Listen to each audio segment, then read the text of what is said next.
No one will forget that day in December 2012 when a gunman burst into Sandy Hook Elementary School in Connecticut. The attack prompted an Ohio school district to take some drastic measures to protect its students. Crime Tracker 10's Maureen Cosat traveled to Sidney in Shelby County, where teachers have access to guns and they're not afraid to use them in case of an emergency. The mystery of the missing lunch. Sidney City Schools asked us not to name this fourth grade teacher, but spend a little time in her classroom and you'll find He made a suspect list. it's difficult to imagine her raising her voice, much less a gun. I had never even really held a gun before, and guns made me very nervous. She says her attitude changed on December 14th, 2012, when Adam Lanza shot his way into Sandy Hook Elementary School in Newtown, Connecticut.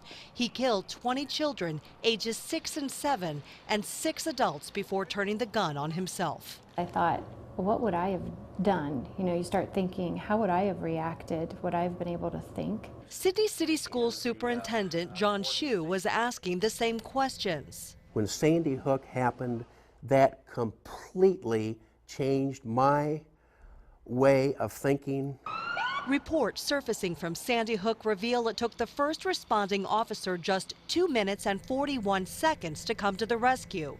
By that time, the children and the gunman were already dead. It is obvious to us that time is of the essence. Shelby County Sheriff John Lenhart says the statistics are staggering. After the first shot is fired, every 17 seconds, a kid either is hurt or killed. The sheriff says he shudders to think how much damage a gunman could do at a rural school. In the middle of our cornfields out here, we got lots of schools, and we may be, on a good day, 12, 15 minutes from responding.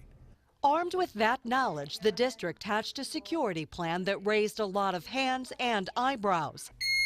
A plan that included buying several weapons and ammunition for every school building. Retired police officer Rick Cron says he was all for the idea. I can quote my father, you never need a gun until you need a gun. The district hired retired law enforcement officers like Cron to patrol the schools, but they aren't carrying firearms. Weapons and ammunition are stored in a secret location in one of these. It's called a biometric box. I can try to gain entry, but the device doesn't recognize my fingerprint.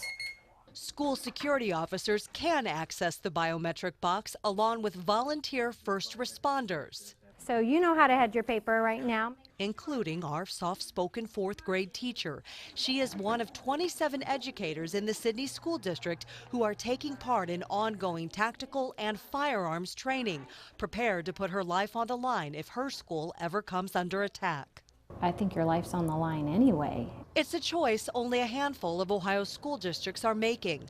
Columbus City Schools tells 10 TV it's never considered giving teachers access to guns. The district says an armed police resource officer is inside every Columbus high school, along with a team of 40 unarmed security officers trained to de-escalate conflicts.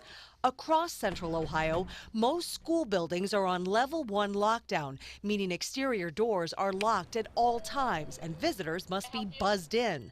Many schools are now monitored by surveillance cameras, and thousands of teachers and students have trained with law enforcement to learn what to do if their school is ever attacked.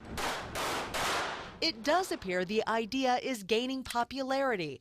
The Buckeye Firearms Association says even though most Ohio school districts don't allow staff to carry guns, it's already trained 300 school staff with hundreds more on a waiting list. This teacher says she volunteered because she wanted to have a plan.